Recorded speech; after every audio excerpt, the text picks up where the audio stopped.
Hello, students, and welcome to Prep IAS. I'm Shubhangi Sharma, your faculty for History and Culture. Students, as a part of this particular series, we are conducting a crash course for your UPSC CSE prelims, and the topic for this particular video is going to be the peasant movements. Now students, in the last session we have completed the working class movements. हमने basically बीच में freedom struggle से एक detour लिया है. हमने बीच में पढ़े थे rise of left movements in India. जब हमने राइज ऑफ लेफ्ट मूवमेंट देखा तो मैंने आपको बताया लेफ्ट मूवमेंट जो है ये दो ब्रांचेस के अंदर टूटता है. इसके अंदर हमारे पास में कम्युनिस्ट बैठे हैं और कम्युनिस्ट के अलावा हमारे पास में कौन बैठे हैं? सोशलिस्ट बैठे हैं. कम्युनिस्ट आइडियोलॉजी को जो रिप्रेजेंट कर रहे हैं उसमें है हमारे पास सीपीआई. कम्युनिस्ट आइडियोलॉजी को थोड़ा रेडिकल माना जाता है. ऑन दी अदर हैंड जो हमारे पास थोड़ी पैसिफाइंग आइडियोलॉजी है, दिस इज योर सोशलिज्म, और इसकी रिप्रेजेंटेशन जो है वो आपको विद इन आईएनसी भी देखने को मिलेगी, जिसमें हमारे पास कुछ यंग लीडर्स हैं जो सोशलिस्ट आइडियोलॉजी को अडॉप्ट कर रहे हैं. This includes leaders such as Jawaharlal Nehru and Subhash Chandra Bose. Apart from that students, आप देखेंगे कि अगर हम कम्युनिस्ट और सोशलिस्ट की बात करें तो ये लोग किसके अपलिफ्टमेंट के लिए काम कर रहे हैं? ये अपलिफ्टमेंट के लिए काम कर रहे हैं उन लोगों के लिए जो नीचे तबके के हैं, जैसे कि हमारे पेजेंट्स हो गए, उसके अलावा हमारी लेबर हो गई. लेबर के अंदर हमारे पास इंडस्ट्रियल लेबर, वर्किंग क्लास आती है, या फिर हमारे पास में जो लोअर कास्ट के लोग हो गए उनके अपलिफ्टमेंट के लिए काम करते हैं. यही चीज का डिस्कशन हमने राइज ऑफ लेफ्ट में बहुत शॉर्ट में किया था. अब अपने लास्ट लेक्चर में हमने लेबर मूवमेंट्स जो चल रहे थे इंडिया में उनका डिस्कशन किया था. कास्ट मूवमेंट्स की स्टूडेंट्स अगर हम बात करें तो majority of the caste movements जो हैं वो हम ऑलरेडी पढ़ चुके हैं. कहाँ पर? सोशियो रिलीजियस रिफॉर्म मूवमेंट्स में. इसीलिए स्टूडेंट्स हम इस पर्टिकुलर लेक्चर में फोकस करेंगे पेजेंट मूवमेंट्स पे, और उसके अलावा लोअर कास्ट मूवमेंट से एसोसिएटेड हमारे पास एक बहुत पॉपुलर पर्सनैलिटी है, that is B R Ambedkar. तो बी आर अम्बेडकर जो हैं, हम इनकी इन्होंने जो मूवमेंट चलाया, इन्होंने कैसे लोअर कास्ट के अपलिफ्टमेंट के लिए काम किया, इसके ऊपर भी हम एक छोटा सा डिस्कशन करेंगे. तो चलिए स्टूडेंट्स, इसी के साथ पेजेंट मूवमेंट से शुरू करते हैं. पेजेंट मूवमेंट्स की अगर हम बात करें तो हमें पेजेंट मूवमेंट्स के अंदर एक राइज देखने को मिलता है वही सेम डेकेड में, that is our 1920s. 1920s के डेकेड की अगर हम बात करें तो फ्रीडम स्ट्रगल के तहत हमारे पास क्या क्या ट्रेंड्स चल रहे हैं? हमारे पास गांधी बैठे हैं लीडरशिप में. इसके अलावा हमारे पास सेकेंड फेज ऑफ रेवोल्यूशनरीज आ गया है, और उसके अलावा हम देखते हैं कि भाई लेफ्ट मूवमेंट के तहत सोशलिस्ट और कम्युनिस्ट आइडियोलॉजी काफी पॉपुलर हो रही है. और लेफ्ट की अगर हम बात करें तो ये वर्किंग क्लास मूवमेंट, उसके अलावा पेजेंट मूवमेंट, और उसके अलावा लोअर कास्ट को अपलिफ्ट करने के लिए काम कर रहे हैं. इसी कॉन्टेक्स्ट में स्टूडेंट्स आप देखेंगे जिन पेजेंट मूवमेंट्स की हम बात कर रहे हैं ये ज्यादातर आपके 20s के डेकेड से 40s तक जाएंगे. वही सेम टाइम पीरियड हम लगभग ले रहे हैं जो हमने वर्किंग क्लास के लिए लिया था. 1920 से स्टूडेंट्स आप देखेंगे जैसे हमारे पास वर्किंग क्लास मूवमेंट में ऑर्गेनाइज्ड ट्रेड यूनियंस आने लगी थी, जैसे कि AITUC, बिल्कुल सिमिलर लाइंस पे आप देखेंगे कि पेजेंट ऑर्गेनाइजेशंस भी ऑल इंडिया लेवल पर जो है कन्वर्ट होने लग गई. पेजेंट्स की अगर हम बात करें तो क्या डिफरेंस होता है भाई? वर्किंग क्लास जो है आपकी फैक्ट्री इंडस्ट्रीज में काम कर रही है, जबकि अगर हम लेबर की बात वर्किंग क्लास की बात करें तो इंडस्ट्रीज और फैक्ट्रीज में काम कर रही है, और पेजेंट्स की अगर हम बात करें तो ये एग्रीकल्चर से एसोसिएटेड होते हैं. यहाँ पे स्टूडेंट्स आप देखेंगे कि हमें पहले एक रीजनल ऑर्गेनाइजेशन देखने को मिलती है पेजेंट्स की, जो कि 1929 में बनती है, और इसका नाम है बिहार प्रोविंशियल किसान सभा. इसके बाद स्टूडेंट्स हम देखते हैं कि 1936 आते आते हमारे पास बहुत सारी रीजनल पेजेंट एसोसिएशंस बनने लगती हैं. फिर ये एक हेड के अंदर ऑर्गेनाइज होती हैं. जैसे कि हम देखते हैं ऑल इंडिया लेवल पर स्टूडेंट्स हमारे पास में क्या आ रही है? एक ऑल इंडिया ऑर्गेनाइजेशन आ रही है, ऑल इंडिया किसान सभा, जिसमें हम क्या करेंगे? सारी रीजनल ऑर्गेनाइजेशंस को एक ऑल इंडिया लेवल पर रिप्रेजेंटेशन देंगे. अगर हम ऑल इंडिया किसान सभा की बात करें स्टूडेंट्स तो इसका फॉर्मेशन कैसे हो रहा है? 1936 में हम देखते हैं हमारे पास में कांग्रेस का एक सेशन होता है लखनऊ में. इस सेशन के तहत हम देखते हैं कि ऑल इंडिया किसान सभा की फॉर्मुलेशन जो है इसका डिस्कशन होता है, ये बनती है। और इसके जो पहले प्रेसिडेंट बनते हैं उनका नाम है स्वामी शाहजानंद सरस्वती।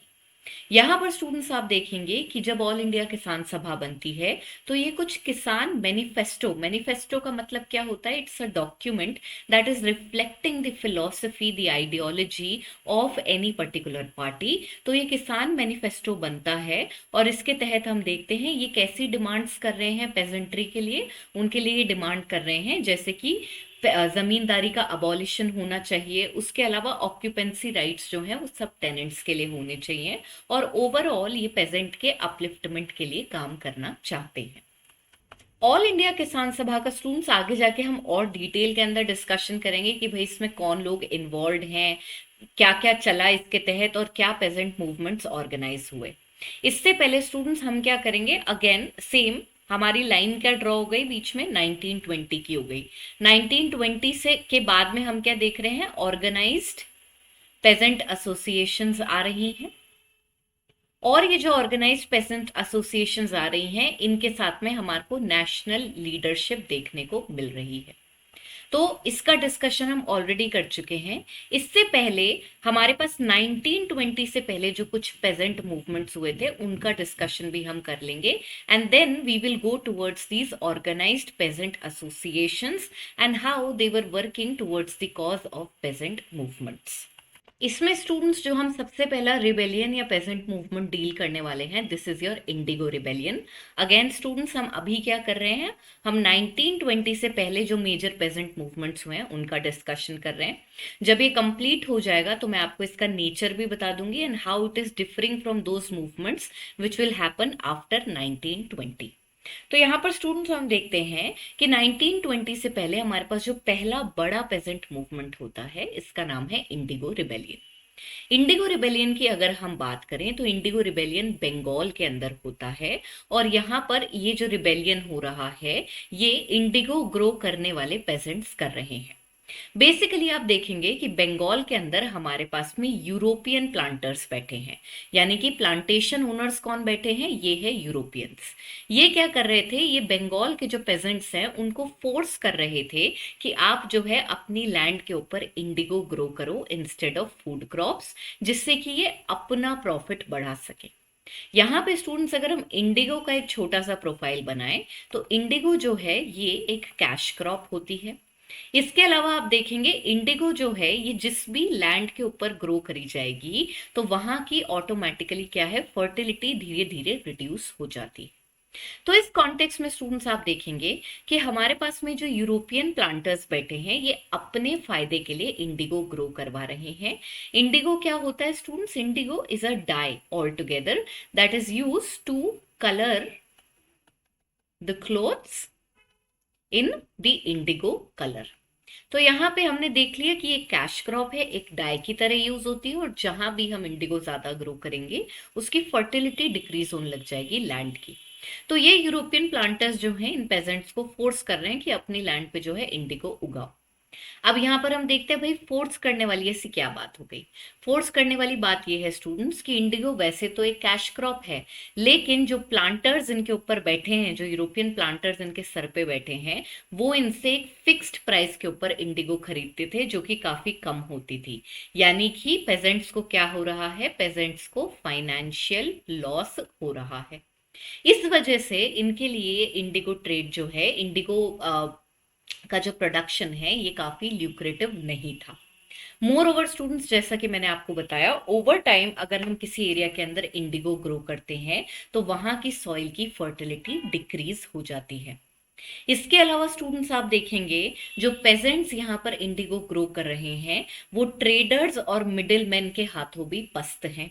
ट्रेडर्स और मिडिल मैन की स्टूडेंट्स अगर हम बात करें तो इसमें हमारे पास मनी लेंडर्स भी आते हैं। आप देखेंगे कि भाई मनी लेंडर्स जो हैं वो सबसे बड़ा दुख का कारण होते थे पेजेंट्स के लिए, क्योंकि इनसे अगर ये पैसा ले रहे हैं लेट्स से सीड के लिए, इरिगेशन के लिए, तो वो इनको कुछ इस तरह से फंसाते थे इंटरेस्ट रेट के अंदर कि ये क्या आगे आने वाली इनकी 2-3 जनरेशन जो है वो पेमेंट करती रहती थी, लेकिन इनका हिसाब कभी चुकता नहीं था।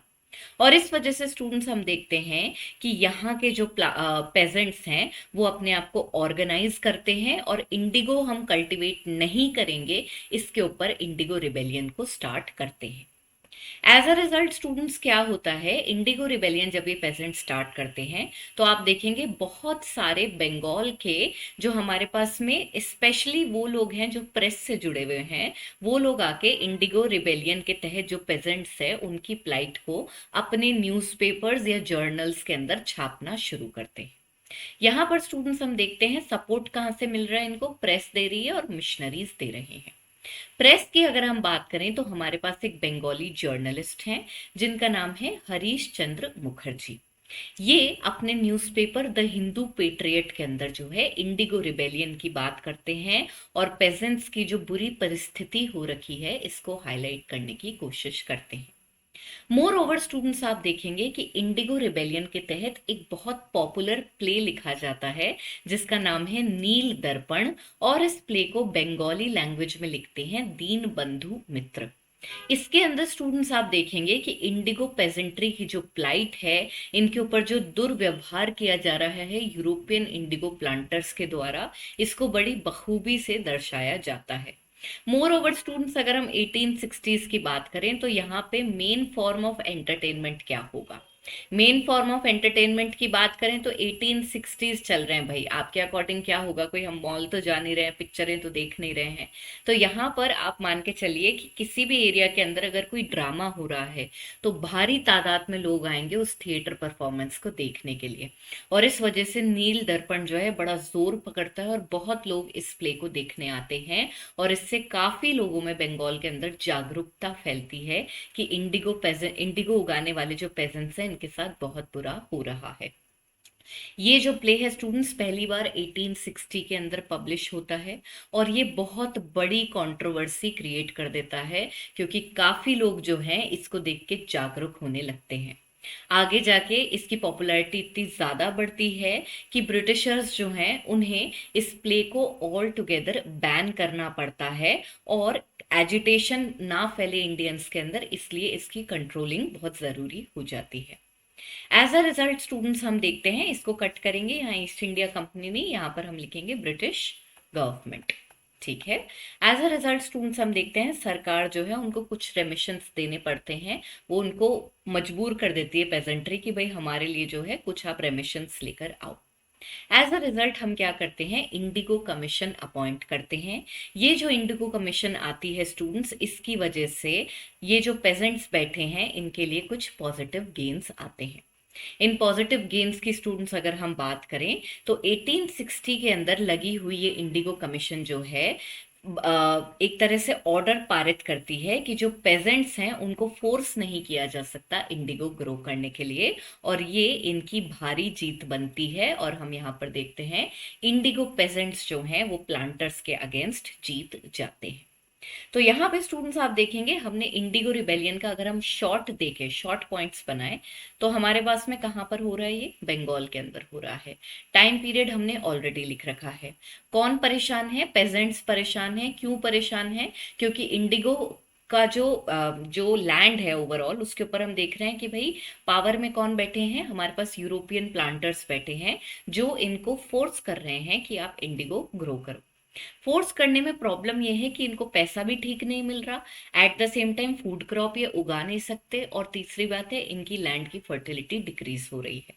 इस वजह से ये अपने आप को ऑर्गेनाइज करके मूवमेंट शुरू कर देते हैं। मूवमेंट में इनकी मदद कौन करने आता है, भाई इस टाइम तक कोई नेशनल मूवमेंट तो चल नहीं रहा है, इसलिए इनकी मदद करने कौन आता है, इनकी मदद करने आते हैं जर्नलिस्ट्स और प्ले राइटर्स लाइक दीन बंधु मित्र। तो यहाँ पर इन दो किताबों का, एक ये पेपर का और इस प्ले का, इन दोनों का जो रोल है ये बहुत इंपॉर्टेंट रहेगा, इनके नाम आप याद रखेंगे। इसके बाद स्टूडेंट्स आपको याद रखना है क्या, कि भाई रिजल्ट क्या रहा। रिजल्ट के तहत आपको इंडिगो कमीशन और कैसे ये पेजेंट्स के साथ डील कर रही है या उनको पॉजिटिव गेन्स दे रही है, ये पॉइंट आपको याद रखना है। मोर ओवर स्टूडेंट्स आप देखेंगे कि 19th सेंचुरी आते आते हम देखते हैं by the beginning of 19th century हमारे पास में जो है इंडिगो को रिप्लेस करने के लिए आ जाती हैं सिंथेटिक डाइस। ठीक है, सिंथेटिक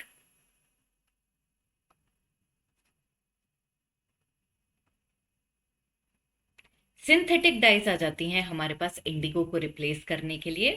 और यहाँ पर हम देखते हैं ये ज़्यादातर कहाँ बन रही हैं, ये जर्मनी के अंदर बन रही हैं। और जब सिंथेटिक डाइज बनने लग जाती हैं ऑल टुगेदर, तो हम देखते हैं कि इंडिगो का प्रोडक्शन वैसे भी ऑटोमेटिकली डाई आउट करने लगता है, इंडिगो की डिमांड कम हो जाती है।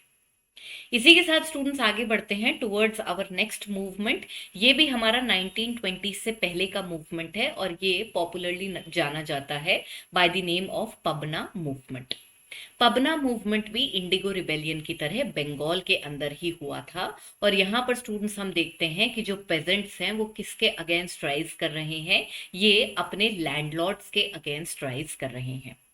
दुख क्या है इनका वो भी देख लेते हैं। प्रॉब्लम इनको ये है कि इन पेजेंट्स के सर पे जो जमींदार या लैंडलॉर्ड बैठे हैं वो फोर्सफुली इनसे रेंट और टैक्सेस लिया करते थे और इनका रेट नॉर्मल से बहुत ज्यादा हाई लिया करते थे। अपार्ट फ्रॉम दैट स्टूडेंट्स आप देखेंगे कि ये जो पेजेंट्स हैं इनको राइट्स नहीं दिए जाते थे कि भाई ये कोई लैंड अपने अंडर ले सकें। और इसके लिए सरकार ने भी किस तरह की एक्ट लगा रखी थी जिसकी वजह से they were enable to acquire land. This particular act students was known as occupancy rights under act of 1859। तो एक तरफ तो लैंडलॉर्ड्स के खिलाफ लड़ाई चल रही है, दूसरी तरफ हम देख रहे हैं कि टेनेंसी राइट्स नहीं मिलते इनको, क्योंकि इनको प्रिवेंट कर रही है ये पर्टिकुलर एक्ट जो कि 1859 में पास करी गई थी। इसके तहत स्टूडेंट्स पबना के जो पेजेंट्स हैं वो अपने आप को यूनाइट करते हैं और रिबेलियन करना शुरू कर देते हैं। यहाँ पे आप देखेंगे 1873 के अंदर जो है हम देखते हैं एक अग्रेरियन लीग फॉर्म होती है पबना के अंदर और इसको लीड करते हैं यूसुफ शाही परगना के पेजेंट्स। पबना के स्टूडेंट्स अगर हम बात करें तो ये ईस्ट बंगाल की तरफ पड़ता है, यानी कि टेक्निकली हमारे पास में पटना के एरिया में पड़ रहा है। और यहाँ पे हम देखते हैं परगना है यूसुफ शाही, वहां पे एक अग्रेरियन लीग बन रही है जो कि पबना के पेजेंट्स की प्लाइट जो है उसको ऑर्गेनाइज करके अब सरकार के सामने लाएगी और इस मूवमेंट को चलाएगी। यहाँ पर स्टूडेंट्स हम देखते हैं कि इस मूवमेंट के तहत हम क्या कर रहे हैं, हम रेंट स्ट्राइक्स ऑर्गेनाइज कर रहे हैं, यानी कि हम रेंट देने से मना कर रहे हैं ऑल टुगेदर। पहले तो ये पटना के छोटे से डिस्ट्रिक्ट के अंदर जो है पॉपुलर होती है और आगे जाके ईस्ट बंगाल जो है उसके दूसरे डिस्ट्रिक्ट्स में भी फैल जाती है। इसके अलावा स्टूडेंट्स आप देखेंगे कि ये जो मूवमेंट होता है इसके अंदर मेजरली लीगल रेजिस्टेंस होती है, लेकिन हमें थोड़े बहुत वायलेंस के इंस्टेंसेस भी देखने को मिलते हैं। अल्टीमेटली स्टूडेंट्स हम देखते हैं कि जो सरकार है वो पबना मूवमेंट के आगे घुटने टेक देती है और इसके तहत एक एक्ट पास होती है, that is Bengal tenancy act of 1885। इस एक्ट के तहत स्टूडेंट्स हम देखते हैं कि इनको जो है टेनेंसी ऑक्यूपेंसी राइट्स मिल जाते हैं और उसके अलावा जमींदार जो इनके ऊपर ऑपरेशन कर रहे हैं उसके अगेंस्ट भी सरकार कुछ स्टेप्स लेती है। अपार्ट फ्रॉम दिस स्टूडेंट्स आप देखेंगे कि पबना मूवमेंट के अंदर आगे सपोर्ट करने आते हैं कुछ और बंगाल के local leaders such as Bankim Chandra Chatterjee. Apart from that we have RC Dutt. RC Dutt की अगर हम बात करें स्टूडेंट्स तो ये हमारे पास अर्ली इकोनॉमिस्ट्स ऑफ इंडिया में से हैं, जहां पर आप देखेंगे ये आगे जाके कांग्रेस में मॉडरेट लीडर भी बनते हैं और इन्होंने ब्रिटिशर्स के इकोनॉमिक एप्रेशन को समझाने के लिए एक किताब भी लिखी थी जिसका नाम है इकोनॉमिक हिस्ट्री ऑफ इंडिया। इन दोनों के अलावा स्टूडेंट्स आप देखेंगे कि हमारे पास 1880s में छोटी मोटी पॉलिटिकल एसोसिएशंस बनने ही लगी थी। तो वहां पर हमारे पास एक अर्ली एसोसिएशन बनी थी, इंडियन एसोसिएशन, जिसके लीडर हैं सुरेंद्रनाथ बैनर्जी, जो आगे जाके आईएनसी के फॉर्मेशन में भी मदद करेंगे। ये भी पबना मूवमेंट को अपना सपोर्ट देते हैं। तो यहाँ पे स्टूडेंट्स इंडिगो रिबेलियन की तरह ही क्विक रिकैप ले लेते हैं। रिकैप की अगर हम बात करें तो सबसे पहले लोकेशन देखते हैं। लोकेशन पबना मूवमेंट की क्या है, बंगाल है, पर्टिकुलरली ईस्ट बंगाल है। अगर हम रीजन की बात करें तो किसके अगेंस्ट ये प्रोटेस्ट कर रहे हैं, जमींदार्स के अगेंस्ट ये प्रोटेस्ट कर रहे हैं जो इनसे बहुत ज्यादा रेंट ले रहे हैं, बहुत ज्यादा टैक्सेस ले रहे हैं और इनके पास ऑक्यूपेंसी राइट्स भी नहीं है। एज अ रिजल्ट स्टूडेंट्स हम देखते हैं कि किस एरिया के अंदर ये सबसे पहले स्टार्ट होता है, यूसुफ शाही परगना के अंदर जो है सबसे पहले ये मूवमेंट जो है स्टार्ट हो जाता है। इसके तहत स्टूडेंट्स हम क्या कर रहे हैं, रेंट स्ट्राइक ऑर्गेनाइज कर रहे हैं और रेंट देने से मना कर रहे हैं। रिजल्ट क्या आता है स्टूडेंट्स, रिजल्ट जो है हमारे पास में पॉजिटिव आ रहा है, सरकार घुटने टेक देती है और इसके तहत ये बंगाल टेनेंसी एक्ट जो है इसको पास करती हैं, जिसके तहत हम देखते हैं इनको कुछ ऑक्यूपेशनल राइट्स भी मिलते हैं और उसके अलावा जमींदार के ऑपरेशन को कंट्रोल करने में मदद मिल जाती है इन पेजेंट्स को। इसके अलावा स्टूडेंट्स अगर आप लीडरशिप की बात करें, तो लीडरशिप की अगर हम बात करें तो यहाँ पर हमारे पास में और कौन से लोग इनकी मदद करने आ रहे हैं, these include Bankim Chandra Chatterjee, R C. Dutt and Surendra Nath Banerjee. तो यहाँ पे स्टूडेंट्स हम क्या करते हैं, पहले हम एक बार डिटेल में कोई भी चीज पढ़ लेते हैं और फिर जैसे मैं आपको यहाँ पे की पॉइंटर्स बता रही हूँ इनको लिख लिया करो हर स्लाइड के आगे, जिससे कि आपको एंड में रिवीजन करने में हेल्प मिल जाए। पबना मूवमेंट के बाद स्टूडेंट्स 1920 से पहले एक और पॉपुलर पेजेंट मूवमेंट हुआ था और इसका नाम है डेक्कन रायट्स। डेक्कन की अगर हम बात करें तो डेक्कन के अंदर मेजरली अपने पास कौन से स्टेट्स आते हैं, यहाँ पर अपने पास महाराष्ट्र हो गया, आंध्र प्रदेश हो गया, कर्नाटका हो गया, ये सारे रीजन्स हमारे पास डेक्कन के अंदर आते हैं। बेसिकली अगर हम अपने पेनिनसुलर रीजन की बात करें तो पेनिनसुलर रीजन में महाराष्ट्र से स्टार्ट होने वाला ये जो बेल्ट अपने पास हो गया इसको अपन कहते हैं डेक्कन रीजन, और ये जो नीचे का पार्ट हो गया इसे कहा जाता है डीप साउथ।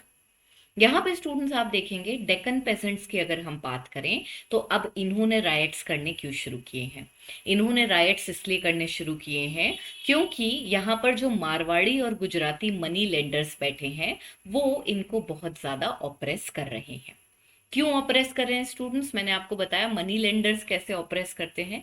मनी लेंडर्स ऐसे ऑपरेस करते हैं कि आप उनके पास जाओगे, आप उन्हें बोलोगे कि भाई मुझे थोड़ा बहुत लोन चाहिए, मुझे मेरी एग्रीकल्चरल प्रॉपर्टी जो है उससे ग्रो करना है। वो बोलेंगे ठीक है भाई, ये लो पैसे, पैसे दे देंगे आपको। अब आप तो पढ़े लिखे हो नहीं, आप तो सिंपल पेजेंट हो, आपको नहीं आती लिखा पढ़ी, तो ये क्या करेंगे, आपको इंटरेस्ट के जाल में कुछ इस तरह से फंसाएंगे कि आप क्या, आपके आगे आने वाली 2-3 जनरेशन भी जो हैं वो भी पूरा पैसा चुका नहीं पाएंगी। और इस वजह से हम देखते हैं पेजेंट्री जो है मनी लेंडर्स को बहुत ज्यादा रेजिस्ट किया करती थी। इस कॉन्टेक्स्ट में एक दुख तो हमारा कौन हो गया, ये ऑपरेसिव मनी लेंडर्स। इसके अलावा स्टूडेंट्स आप देखेंगे सरकार भी कहाँ पीछे रहने वाली है। ब्रिटिश सरकार की अगर हम बात करें तो उनके पास सबसे मेजर रेवेन्यू कैसे आती थी, लैंड टैक्स से आती थी, लैंड रेवेन्यू से। तो ये खुद जान के जो है टैक्सेशन ब्रैकेट को बहुत बढ़ाकर रखते थे।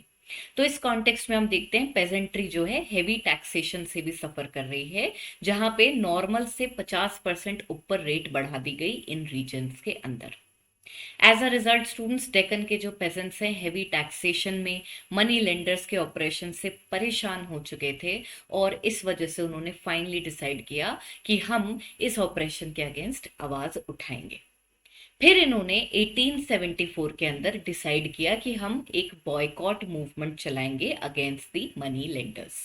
यहाँ पे इन मनी लेंडर्स को बॉयकॉट करने के तहत इन्होंने क्या क्या टूल्स अपनाए, क्या स्ट्रैटेजी अपनाई। इन्होंने मनी लेंडर्स की अगर कोई दुकान है या अगर उनके कोई फील्ड्स हैं तो वहां से कुछ भी सामान खरीदना बंद कर दिया और इनके फील्ड्स को कल्टिवेट करने से मना कर दिया।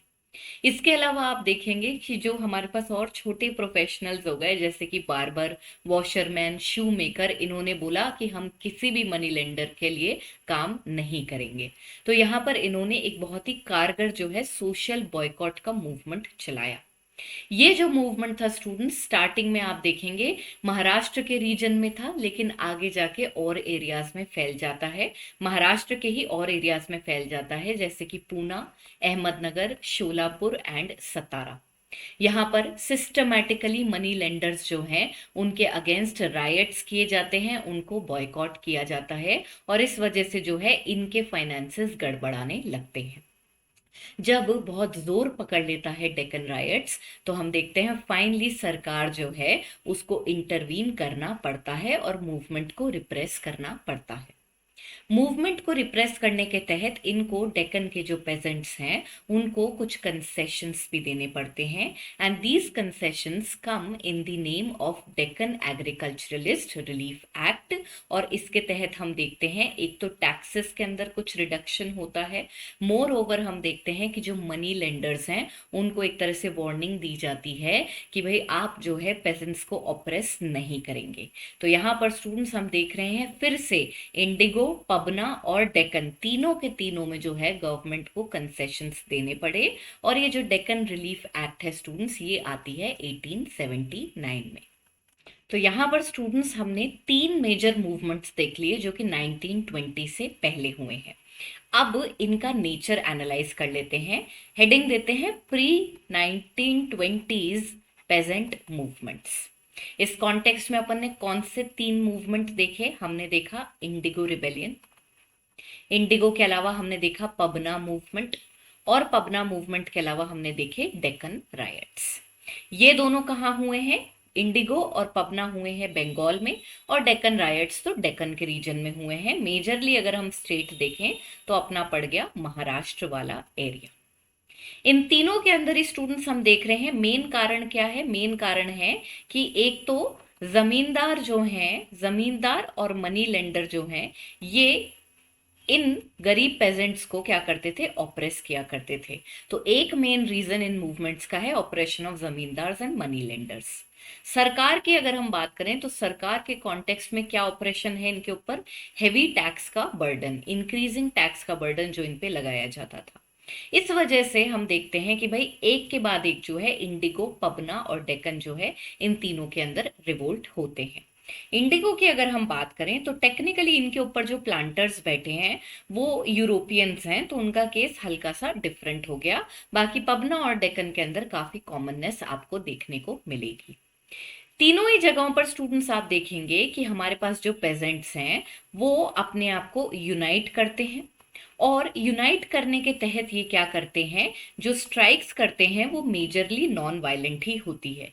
रेयर केसेस दिखेंगे आपको कि कोई वायलेंस हो रही है। ये लोग जो है नॉन वायलेंटली ही प्रोटेस्ट करते हैं, और इसके तहत ये क्या करते हैं? बॉयकॉट करते हैं, या फिर ये लोग पैसिव रेजिस्टेंस का यूज करते हैं जिसमें टैक्स पे करने से मना कर देते हैं, या फिर जैसे डेक्कन में इन्होंने बॉयकॉट करना शुरू कर दिया था मनी लेंडर्स का। इसके तहत स्टूडेंट्स हम देखते हैं कि हमारे पास में जो है तीनों के तीनों मूवमेंट्स के अंदर पॉजिटिव रिजल्ट्स आते हैं। कैसे आते हैं भाई पॉजिटिव रिजल्ट्स? हम देखते हैं कि भाई पबना के अंदर बंगाल टेनेंसी एक्ट आ गई, यहाँ पर डेक्कन एग्रीकल्चरलिस्ट रिलीफ एक्ट आ गई, और इंडिगो में इंडिगो कमीशन आ गई थी। तो तीनों जगह पर हमें पॉजिटिव रिजल्ट देखने को मिल रहे हैं।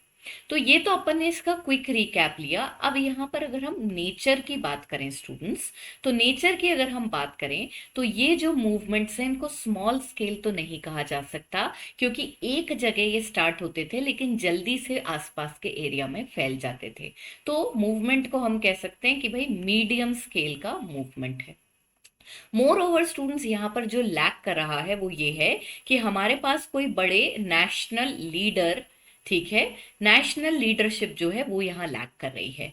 नेशनल लीडरशिप इसलिए लैक कर रही है, सारे के सारे मूवमेंट्स आप देखोगे 1880 से पहले के हैं।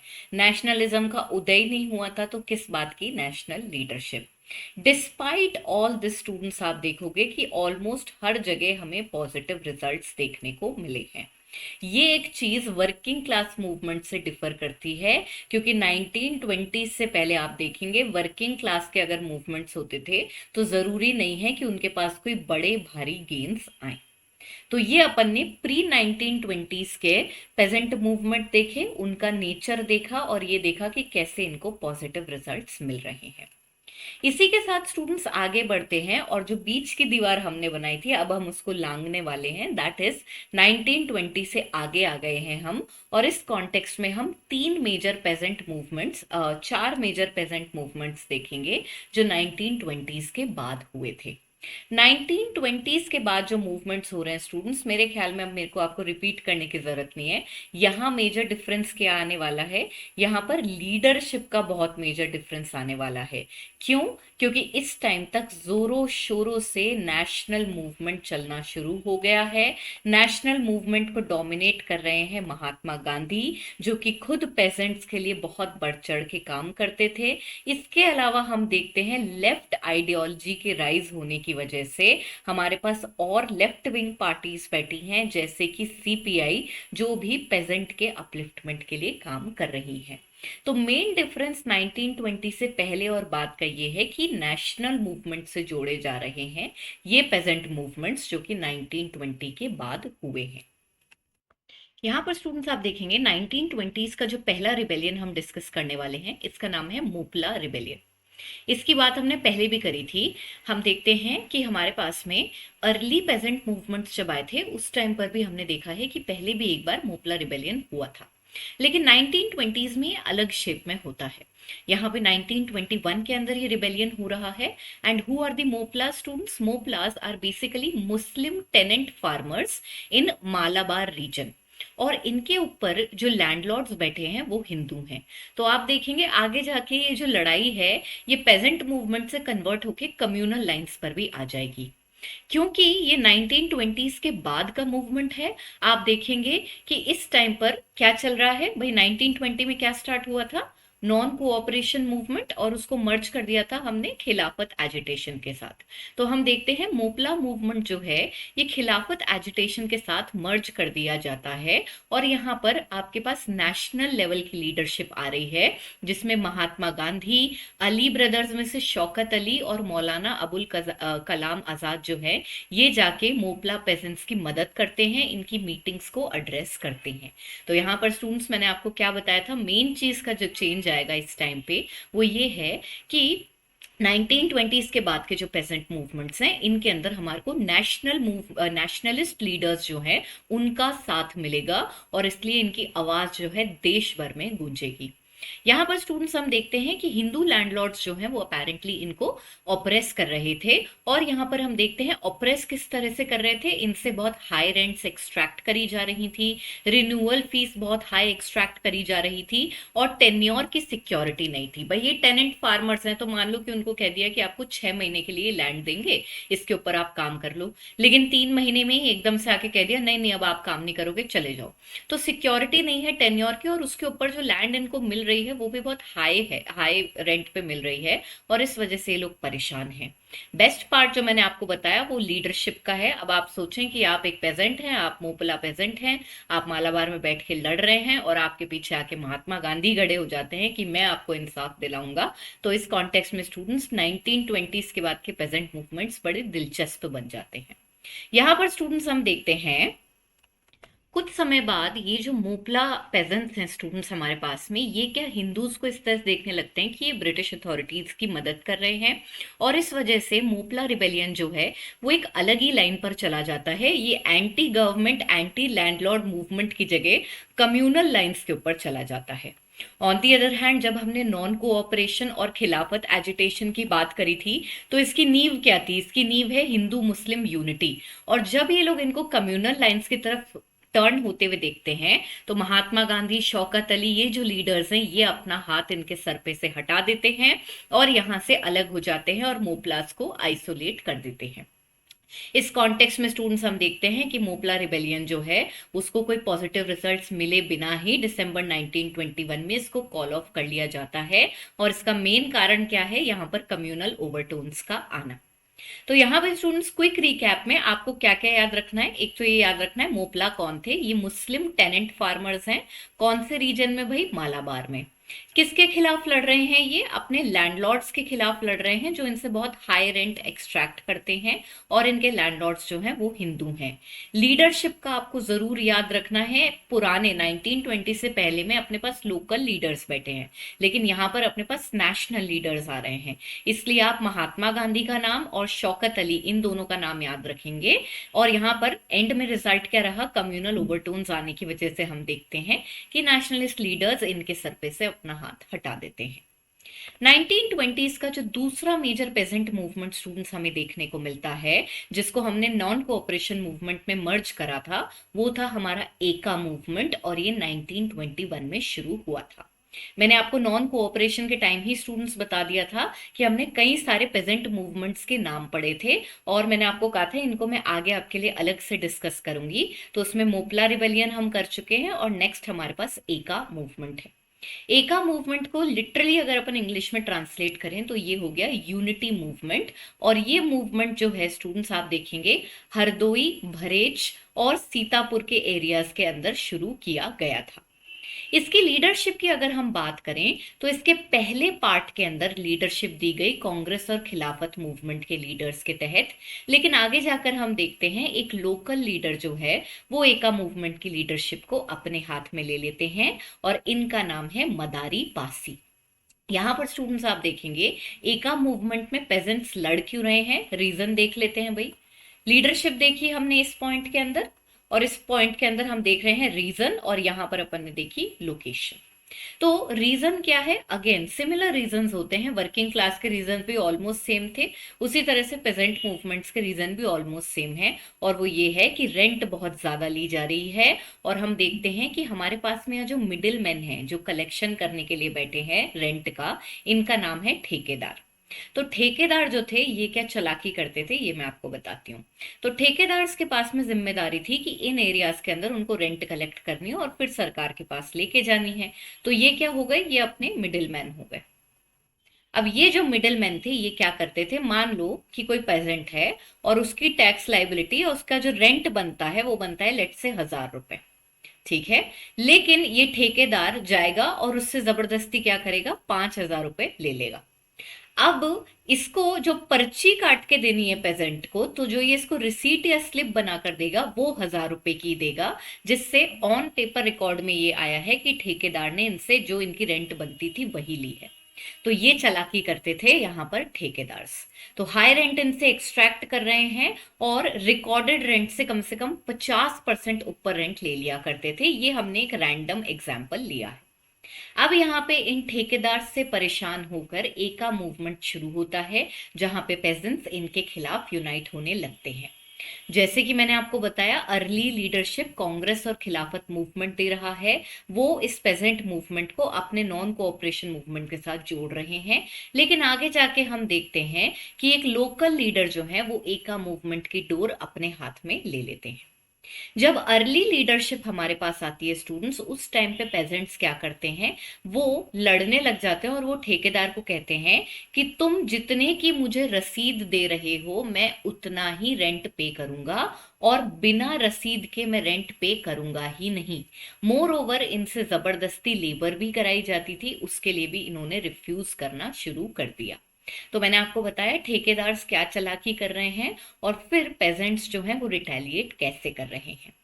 यहाँ पर स्टूडेंट्स आप देखेंगे एका मूवमेंट में पेजेंट्स के अलावा जो छोटे जमींदार्स हैं वो भी ब्रिटिशर्स, क्योंकि उनसे हाई लैंड रेवेन्यू मांगते थे, इस वजह से इस मूवमेंट को ज्वाइन कर लेते हैं।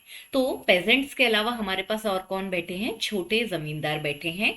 ये किस बात से परेशान हैं, ये हाई लैंड रेवेन्यू की डिमांड से परेशान है। इसी वजह से स्टूडेंट्स हम देखते हैं कि इनको मदद करने आते हैं हमारे नेशनलिस्ट लीडर्स, जो कि उस टाइम नॉन कोऑपरेशन और खिलाफत एजिटेशन चला रहे थे। हाउएवर स्टूडेंट्स क्या होता है, कुछ समय बाद इस मूवमेंट की लीडरशिप कांग्रेस के हाथ से मदारी पासी के हाथ में चली जाती है। मदारी पासी इन रीजन्स के एक लो कास्ट लोकल लीडर थे, और इनके साथ प्रॉब्लम क्या हुई, ये महात्मा गांधी का जो नॉन वायलेंस का मुद्दा है उसमें बिलीव नहीं करते थे। यानी ये चाहते थे कि एका मूवमेंट में जहां जरूरत पड़े वहां पर हम वायलेंस भी करें। As a result students, Mahatma Gandhi ने जब पूरा नॉन कोऑपरेशन मूवमेंट ही रोक दिया चौरा चौरी इंसिडेंट्स देखकर, तो यहाँ पर आप देखेंगे कि जब मदारी पासी कहते हैं कि नहीं हम तो नॉन वायलेंट नहीं रहेंगे, जहां जरूरत होगी वहां हम वायलेंस करेंगे, जब महात्मा गांधी ये सुनते हैं तो इमीडिएटली जो है इन लोगों को नॉन कोऑपरेशन मूवमेंट से हटा के साइड कर दिया जाता है। और इसकी वजह से हम देखते हैं ज्यादा लंबे टाइम एका मूवमेंट टिक नहीं पाता, और विद इन 1 ईयर यानी कि 1922 आते आते इसको अथॉरिटीज जो है सीवियरली रिप्रेस कर देती हैं, यानी कि ब्रिटिश सरकार इस मूवमेंट को दबा देती है, क्योंकि नेशनलिस्ट लीडर्स जो हैं वो इनके सर पे से अपना हाथ हटा देते हैं। तो यहाँ पे मप्पिला रिबेलियन में से नेशनलिस्ट क्यों पीछे हटे? क्योंकि वहां पे कम्युनलिज्म हो रहा है। और एका मूवमेंट से पीछे क्यों हट रहे हैं? क्योंकि यहाँ पे नॉन वायलेंस जो है उससे हटके वायलेंस करने की कोशिश करी जा रही है। इसके अलावा स्टूडेंट्स, जो मैंने आपको स्टार्टिंग में बताया था कि 1920s के बाद में हमारे पास में क्या है, ऑल इंडिया लेवल पर प्रॉपर पेजेंट ऑर्गेनाइजेशंस बनने लगी। इस कॉन्टेक्स्ट में हमने ऑल इंडिया किसान सभा की बात करी थी। सबसे पहले हमने देखा था कि 1920s के अंदर बिहार किसान सभा बनी थी, फिर और बहुत सारी रीजनल किसान सभा बन गई। किसान सभा क्या है? Simply peasant association. फिर हम देखते हैं इसका कल्मिनेशन होता है कब? 1936 में, जब बनती है ऑल इंडिया किसान सभा, जिसको अखिल भारतीय किसान सभा भी बोला जाता है। यहां पर स्टूडेंट्स आप देखेंगे इसको कम्युनिस्ट पार्टी ऑफ इंडिया की पेजेंट या फार्मर विंग भी माना जाता है, जिसको 1936 में स्वामी शाहजानंद सरस्वती ने स्टार्ट किया और वो इसके पहले प्रेसिडेंट भी बने। इस ऑर्गेनाइजेशन के फाउंडेशन का डिस्कशन कहाँ हुआ था? आईएनसी के लखनऊ सेशन में 1936 में। तो मैंने आपको बताया स्टूडेंट्स की peasant movement, working class movement, इसमें नेशनलिस्ट लीडर्स भी मदद कर रहे हैं और हमारे लेफ्ट के लीडर्स जो कि सीपीआई में बैठे हैं वो भी इन तरह के मूवमेंट्स में जो है आकर अपना योगदान देते हैं। यहाँ पर स्टूडेंट्स हमने देखा था स्वामी शाहजानंद सरस्वती इसके पहले प्रेसिडेंट बनेंगे और इसके पहले जनरल सेक्रेटरी बनते हैं एन.जी. रंगा। यहाँ पर स्टूडेंट्स, जैसा कि हमने स्टार्टिंग में भी देखा था, ये एक किसान मैनिफेस्टो इशू करते हैं। इस मैनिफेस्टो के अंदर हम क्या देख रहे हैं? ये अपनी आइडियोलॉजी, अपने एम्स और कैसे हमें पेजेंट्स के लिए अपलिफ्टमेंट लाना है, इन सब चीजों को इसमें लिखते हैं। ये जो मैनिफेस्टो बना था स्टूडेंट्स, ये इंदुलाल याग्निक के डायरेक्शन के अंदर बना था, तो इस कॉन्टेक्स्ट में इनका नाम भी आप याद रखेंगे। इसके अलावा स्टूडेंट्स आप देखेंगे कि अगर हम ऑल इंडिया किसान सभा के एजेंडा की बात करें तो इसका कांग्रेस के मैनिफेस्टो के ऊपर भी बहुत स्ट्रॉन्ग इन्फ्लुएंस रहा है। बेसिकली अभी तक हम फ्रीडम स्ट्रगल में वैसे तो 1930 तक ही पहुंचे हैं।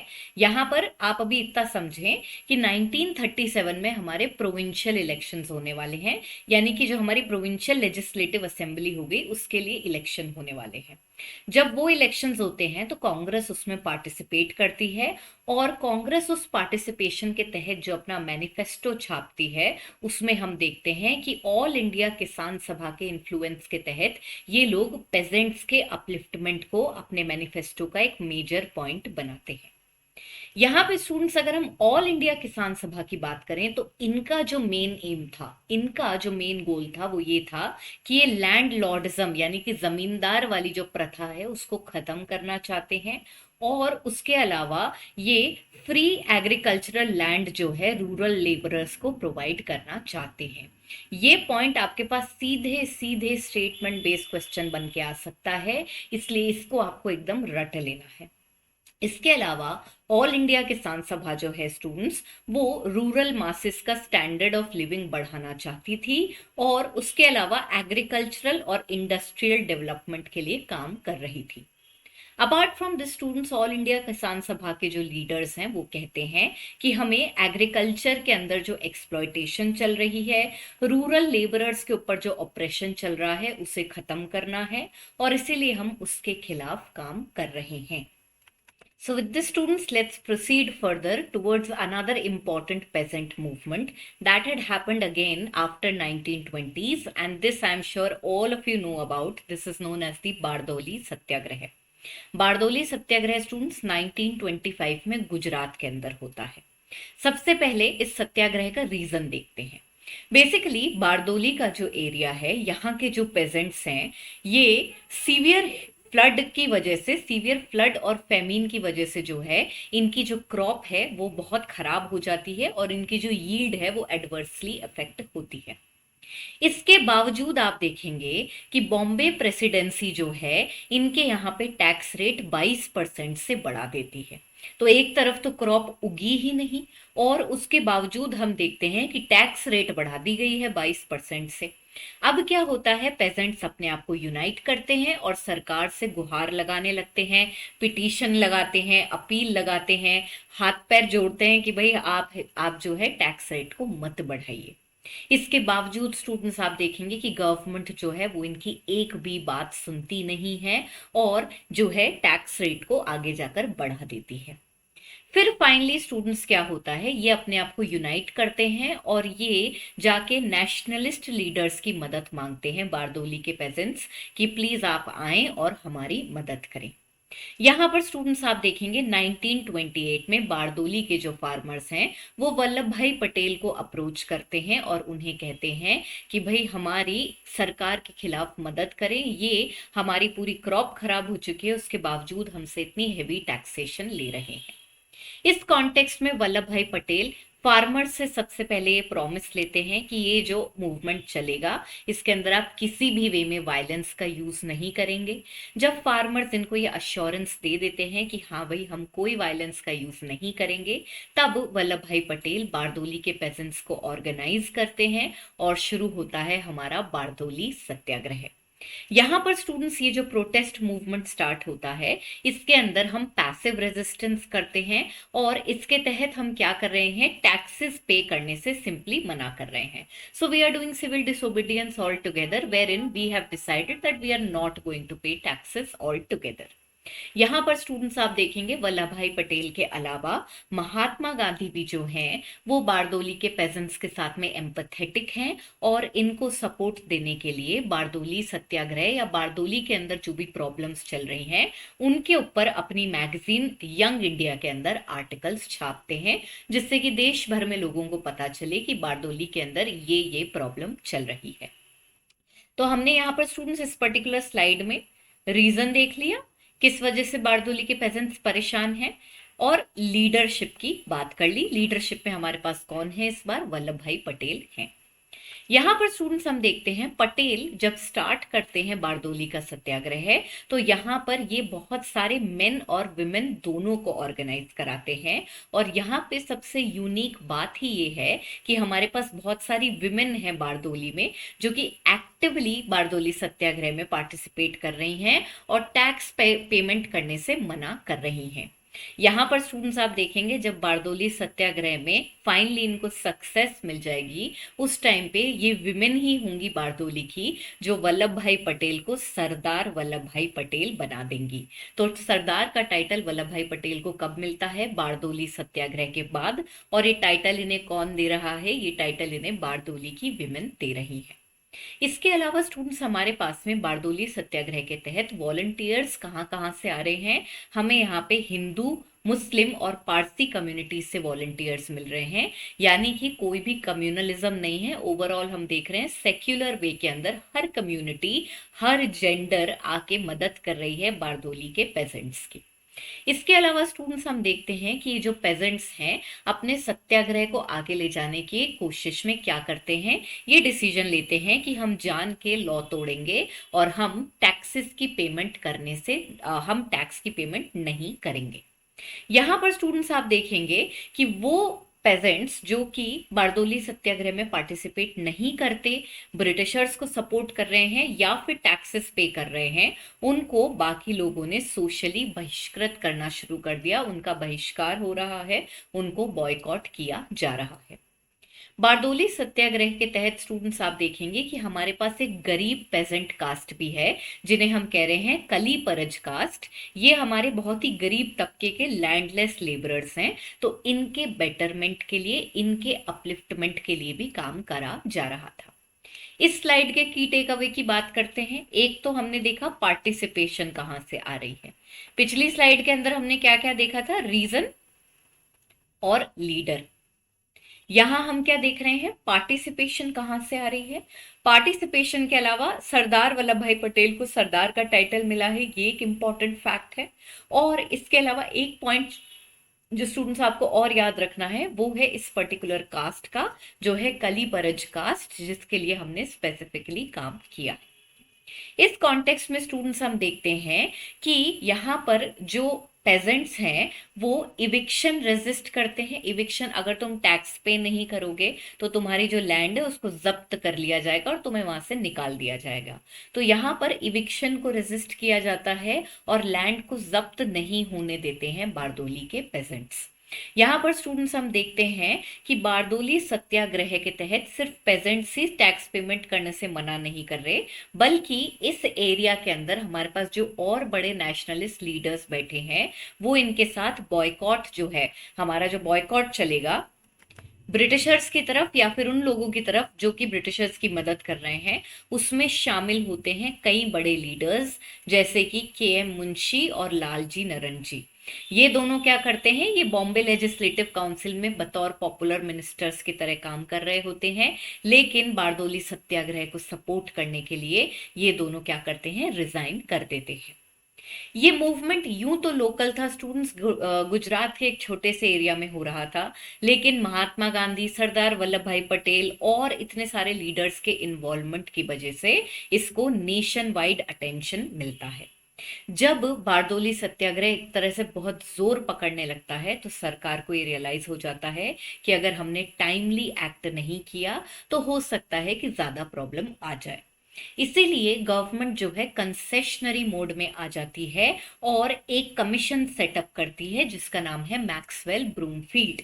इसके तहत स्टूडेंट्स जो हमारी रेवेन्यू डिमांड है, जो हमारी टैक्स डिमांड है, उसको रिड्यूस कर दिया जाता है और उसके अलावा जो लोग टैक्स नहीं पे कर पाए थे और उनकी लैंड को जब्त कर लिया गया था, उनको वो कॉन्फिस्केटेड लैंड जो है रिटर्न कर दी जाती है। जब बारदोली सत्याग्रह में इतनी भारी सक्सेस मिलती है सरदार वल्लभ भाई पटेल को, तो वो ओवरनाइट नेशनल लीडर बन जाते हैं। यहां तक आप देखेंगे कि वल्लभ भाई पटेल एक पॉपुलर लीडर तो थे, लेकिन बारदोली सत्याग्रह की जीत उनको एक बड़ा नाम बना देती है इंडिया की नेशनल पॉलिटिक्स में। बारदोली सत्याग्रह का क्विक रिव्यू देख लिया स्टूडेंट्स हमने, रीजन याद रखना है। लोकेशन क्या है भाई, लोकेशन गुजरात है। लीडर्स, लीडर्स की बात करें, पटेल, पटेल के अलावा गांधी, गांधी जो हमारा बारदोली सत्याग्रह के पेजेंट्स हैं उनके जो प्रॉब्लम्स उनके साथ चल रही हैं उसको किसके अंदर छाप रहे हैं, यंग इंडिया के अंदर छाप रहे हैं। लीडरशिप याद रख ली। लीडरशिप के अलावा क्या टूल्स यूज कर रहे हैं हमने, हम बॉयकॉट कर रहे हैं उन लोगों को जो मदद कर रहे हैं ब्रिटिशर्स की, और उसके अलावा हम क्या कर रहे हैं, पेमेंट करने से मना कर रहे हैं टैक्सेस की, जो कि काफी ज्यादा बढ़ा दिए गए हैं। इसके अलावा स्टूडेंट्स इस पॉइंट को आप याद रखेंगे कि किन दो लीडर्स ने बॉम्बे लेजिस्लेटिव काउंसिल से रिजाइन किया था बारदोली सत्याग्रह को सपोर्ट करने के लिए। फाइनली स्टूडेंट्स रिजल्ट्स याद रखेंगे आप, कौन सी कमीशन अपॉइंट करी अपन ने, मैक्सवेल ब्रूमफील्ड, और इसके तहत हम देखते हैं कि कंसेशंस मिल गए and as a result Bardoli Satyagraha बहुत ज्यादा पॉपुलर हो गया और इसको बहुत अच्छे रिजल्ट्स मिले। तो यहाँ पे स्टूडेंट्स हमने अपना 1920s के तहत 3 मेजर मूवमेंट देखे और उसके अलावा एक ऑल इंडिया लेवल ऑर्गेनाइजेशन देखी। 3 मेजर मूवमेंट्स अपने पास कौन से हो गए भाई, एक तो हमारे पास में हो गया मोपला रिबेलियन। मोपला रिबेलियन के अलावा हमारे पास में क्या हो गया, एका मूवमेंट, और एका मूवमेंट के अलावा हमारे पास क्या हो गया, बारदोली सत्याग्रह। ये तीनों पोस्ट 1920 के रिबेलियन हैं और इनके अंदर जो खासियत है स्टूडेंट्स वो ये है कि इनकी जो लीडरशिप आ रही है उसमें नेशनल लीडर्स आ रहे हैं और वो इन छोटे से पेजेंट मूवमेंट्स को ऑल इंडिया लेवल तक लेकर आ रहे हैं। मोपला और एका दोनों के अंदर हमें पॉजिटिव रिजल्ट्स नहीं मिलते। क्यों नहीं मिलते, क्योंकि मोपला कम्युनल टर्न हो जाता है और एका मूवमेंट में वायलेंस का यूज होता है और इस वजह से हम देखते हैं नेशनल लीडर्स अपना हाथ इनके सर पे से उठा देते हैं। बारदोली सत्याग्रह में हिस्टोरिक विन होती है और ओवरनाइट जो है वल्लभ भाई पटेल बड़े लीडर बन जाते हैं, क्योंकि यहाँ पे बिल्कुल वायलेंस नहीं होती है और बड़े ही यूनिक वे में हम सरकार जो है उसको कन्विंस कर लेते हैं बारदोली के पेजेंट्स को रिजल्ट्स देने के लिए। अगर हम ऑल इंडिया लेवल पर नेशनल ऑर्गेनाइजेशन की बात करें जो इस टाइम पर 1920s के बाद इमर्ज हो रही है पेजेंट्स को यूनाइट करने के लिए और पेजेंट्स के मुद्दों को आगे ले जाने के लिए, तो इसका नाम है स्टूडेंट्स ऑल इंडिया किसान सभा। ये कब बनी, किसके अंडर बनी, स्वामी शाहजानंद सरस्वती। तो ये सारे नाम आपको याद रखने हैं। इसके अलावा इनका मैनिफेस्टो क्या था, उन पॉइंट्स को आपको याद रखना है। 1920 से पहले के अपन ने 3 मूवमेंट्स देखे थे। इन 3 मूवमेंट्स में हमने इंडिगो, पबना और डेक्कन राइट्स, ये तीनों देखे थे। इन तीनों के अंदर स्टूडेंट्स हमारे पास कोई बड़ी लीडरशिप तो नहीं है, इररिस्पेक्टिव तीनों के अंदर रिजल्ट्स मिले हैं, और वो जो रिजल्ट्स हैं वो आपको जरूर याद रखने हैं। तो यहाँ पे स्टूडेंट्स हमारा पेजेंट मूवमेंट्स जो हैं इनका डिस्कशन कंप्लीट होता है। अब जैसा कि मैंने आपको लेक्चर की बिगिनिंग में बताया था, हम लोग यहाँ पर एक कास्ट मूवमेंट भी डील करने वाले हैं। वैसे तो अपन ने ज्यादातर सारे caste movement social religious reform movement में कंप्लीट कर लिए थे, लेकिन अंबेडकर जो कि नेशनल स्ट्रगल जो है उसको काफी लेट एंटर करते हैं, इनसे एसोसिएटेड जो कास्ट मूवमेंट्स हैं उनको हम यहाँ पर हाईलाइट कर रहे हैं। अंबेडकर की स्टूडेंट्स अगर हम बात करें तो डॉक्टर बी आर अंबेडकर जो हैं ये अपनी पढ़ाई 1923 में खत्म करके इंडिया की तरफ वापस आते हैं। जब ये इंडिया आते हैं तब ये ऑलरेडी बहुत ज्यादा अपने माइंडसेट को बना के आते हैं कि मैं इंडिया आऊंगा और अनटचेबिलिटी और लोअर कास्ट के साथ जो ऑपरेशन हो रहा है इसके खिलाफ काम करूंगा। जब ये अपना माइंडसेट बना के आते हैं तो आते ही आप देखेंगे इंडिया के अंदर ये एक के बाद एक कास्ट मूवमेंट और लोअर क्लासेस के अपलिफ्टमेंट के लिए काम करना शुरू कर देते हैं और अनटचेबिलिटी की जो प्रथा है उसके अगेंस्ट जागरूकता फैलाने लगते हैं। इस कॉन्टेक्स्ट में स्टूडेंट्स अंबेडकर एक ऑर्गेनाइजेशन शुरू करते हैं जिसका नाम है बहिष्कृत हितकरणी सभा, यानी कि आउटकास्ट वेलफेयर एसोसिएशन। और इसके तहत ये किनको अपलिफ्ट करने की कोशिश कर रहे हैं, ये लोअर कास्ट को अपलिफ्ट करने की कोशिश कर रहे हैं। ये जो ऑर्गेनाइजेशन है स्टूडेंट्स ये बॉम्बे में बनाते हैं 1924 के अंदर 20 जुलाई की तारीख को। यहां पर स्टूडेंट्स इस पर्टिकुलर एसोसिएशन या ऑर्गेनाइजेशन के अंडर हमारे पास जो मेंबरशिप आती है वो नेचुरली लो कास्ट के जो लोग हैं वहीं से इसकी मेंबरशिप आती है। ये जो मेंबर्स हैं स्टूडेंट्स इनके अंदर जो कम्युनिटीज का सबसे ज्यादा आपको रिप्रेजेंटेशन मिलेगा, these include the Mahar caste, the Chambhar caste and the Matang. ये तीनों क्या है स्टूडेंट्स, ये महाराष्ट्र के अंदर बड़ी लोअर कास्ट थी और इनके अंदर आपको भारी पॉपुलेशन मिलेगी। यहां पर स्टूडेंट्स आप देखेंगे ये जो सभा है इसका मेन एम क्या था, इसका मेन एम ये था कि अनटचेबल्स जिनको डिक्लेयर कर रखा है उनके जो भी दुख हैं उनको गवर्नमेंट के सामने रखा जाए और उनकी रोजमर्रा की जिंदगी के अंदर जो उन्हें तकलीफें फेस करनी पड़ती हैं वो रिमूव करी जाए, और इन सब के लिए काम कर रहे हैं डॉक्टर बी आर अंबेडकर। यहाँ पे स्टूडेंट्स इस पर्टिकुलर सभा के 3 प्रिंसिपल भी बनाए थे अंबेडकर ने, that is educate, organise and agitate. तो पहले इन गरीब तबके के अनटचेबल लोगों को पढ़ाना है, फिर इनको मोबिलाइज करना है और मोबिलाइज करके अपने हक के लिए हमारे को एजिटेशंस चलानी है, और ये फाउंडिंग प्रिंसिपल्स हैं बहिष्कृत हितकारिणी सभा के। इस कॉन्टेक्स्ट में स्टूडेंट्स आप देखेंगे कि एक पर्टिकुलर लोअर कास्ट जिसके लिए सबसे ज्यादा काम करते हैं बी आर अंबेडकर, ये है हमारी महार कास्ट। ये जो महार कास्ट है स्टूडेंट्स इसके लिए पहले काम किया हुआ है ऑलरेडी ज्योतिबा फूले ने। आपको अगर याद हो ज्योतिबा फुले और उनके सत्य शोधक समाज की बात हमने सोशल रिलीजियस मूवमेंट में करी थी, और इन्होंने इन लोअर कास्ट को अपलिफ्ट करने के लिए पहले भी काम किया है, और अब इसी कास्ट को दोबारा अपलिफ्ट करने के लिए काम कर रहे हैं डॉक्टर बी आर अंबेडकर। यहाँ पर स्टूडेंट्स ये महार्स जो हैं इनको पावर में लाने के लिए, इनकी कंडीशन को बेटर करने के लिए क्या करते हैं, इनका संस्कृताइजेशन प्रोसेस करते हैं। अब यहाँ पे आपके माइंड में सवाल आएगा कि संस्कृताइजेशन क्या होती है। संस्कृताइजेशन स्टूडेंट्स बेसिकली क्या होती है, इसके अंदर हम देखते हैं कि जो लोअर कास्ट्स हैं वो रिचुअलिस्टिक प्रैक्टिसेस करना शुरू कर देती हैं जो ट्रेडिशनली हायर कास्ट्स किया करती थी। हाउएवर स्टूडेंट्स जब महार्स ये करने लगते हैं तो हम देखते हैं जो अपर कास्ट हिंदूज हैं वो बहुत चिढ़ने लगते हैं, और इस टाइम पे बाबा साहेब अंबेडकर को रियलाइज होता है कि हम कुछ भी कर लें ये जो हिंदूज हैं ये कभी भी, जो अपर कास्ट हिंदूज हैं ये कभी भी इन अनटचेबल्स को जो है इक्वल रिलीजियस राइट्स नहीं देंगे। एंड एज अ रिजल्ट जो इनका शांत मूवमेंट चल रहा था उसमें अब थोड़ा रेवोल्यूशनरी एस्पेक्ट आ जाता है। बी अश्योर्ड स्टूडेंट्स ऐसा कुछ नहीं है कि यहाँ पे कोई वायलेंस होने वाली है। आप देखेंगे ये लोग सिंपली क्या करते हैं, जो भी प्रैक्टिसेस जो इनको नहीं करने दी जाती थी एज अनटचेबल्स उन प्रथाओं को ये एक के बाद एक तोड़ते हैं।